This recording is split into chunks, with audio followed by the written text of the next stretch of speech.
இலங்கையில் இஸ்ரேலிய மத ஸ்தலங்களுக்கு அனுமதி இல்லை. இலங்கையில் இஸ்ரேலிய மத ஸ்தலங்களையோ அல்லது அதுபோன்ற இடங்களையோ நிர்மாணிப்பதற்கு எந்தவொரு அரசாங்கமும் நிறுவனமும் இதுவரை அனுமதி வழங்கவில்லை என பிரதமர் ஹரிணி அமரசூரிய தெரிவித்துள்ளார். இன்றைய நாடாளுமன்ற அமர்வின் போது தேசிய மக்கள் சக்தியின் நாடாளுமன்ற உறுப்பினர் முஜிபுர் ரஹ்மான் எழுப்பிய கேள்விக்கு பதிலளிக்கும் போதே மேற்கண்டவாறு கூறினார். நாடாளுமன்ற சிறப்புரிமையை இழக்கும் அர்ச்சுனா.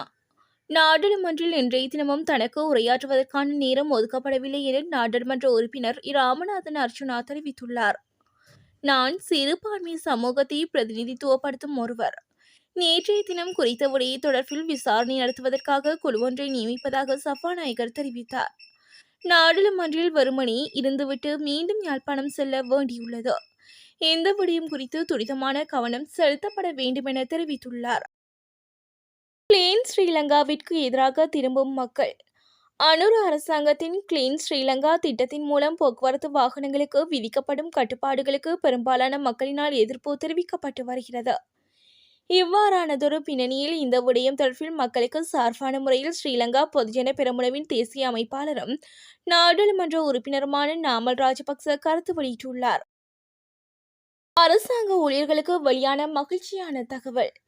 அரசு ஊழியர்களின் சம்பள முரண்பாடுகளை களைவதற்கு விரைவில் நடவடிக்கை எடுக்கப்படும் என அரசு நிர்வாக உள்ளூராட்சி மன்றம் மற்றும் மாகாண சபை அமைச்சு தெரிவித்துள்ளது.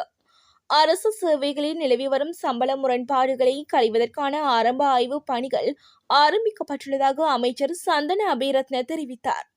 தொழிற்சங்கங்களின் கோரிக்கைகள், கடந்த அரசாங்கங்களின் சில தீர்மானங்கள் போன்ற காரணிகளினால் அரசு சேவையில் ஒவ்வொரு தரத்திற்கும் இடையில் கடுமையான சம்பள முரண்பாட்டு நிலைமை நீடித்து வருவதாக சுட்டிக்காட்டினார். ரணிலின் சூழ்ச்சியில் சிக்கிக்கொண்ட அனுர தரப்பு. அனுர அரசாங்கம் சாதாரண மக்களுக்கு எதிரான திட்டங்களையும் முன்னெடுத்து வருகின்றதாக ஐக்கிய தொழிலாளர் சம்மேளனத்தின் தலைவர் சுவஸ்திகா அருள்லிங்கம் தெரிவித்துள்ளார். மேலும் மேல்தட்டு வர்க்கத்தினருக்கு சார்பாகவும் அவர்களது இலாபத்தை பாதுகாத்துக் கொள்வதற்காகவும் தான் அனுர அரசாங்கம் இந்த கடன் மறுசீரமைப்பை செய்துள்ளது. மேலும் அனுர அரசாங்கம் முன்னாள் ஜனாதிபதி ரணில் விக்ரமசிங்க செய்த திட்டங்களையே முன்னெடுத்து வருகிறார். தொல்லியல் திணைக்கள ஆக்கிரமிப்புக்கு எதிராக வீதிக்கு இறங்கிய மக்கள்.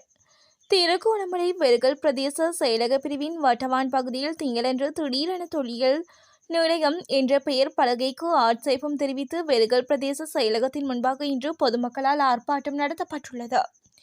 வெறுகல் பிரதேச செயலக பிரிவின் திருகோணமலை மட்டக்களப்பு பிரதான வீதியில் அமைந்துள்ள வட்டவான் பிரதேசத்திற்கு 1 கிலோமீட்டர் தூரத்தில் உள்ள மலைப்பகுதி இவ்வாறு திடீரென தொல்லியல் பகுதியாக பெயரிடப்பட்டுள்ளது.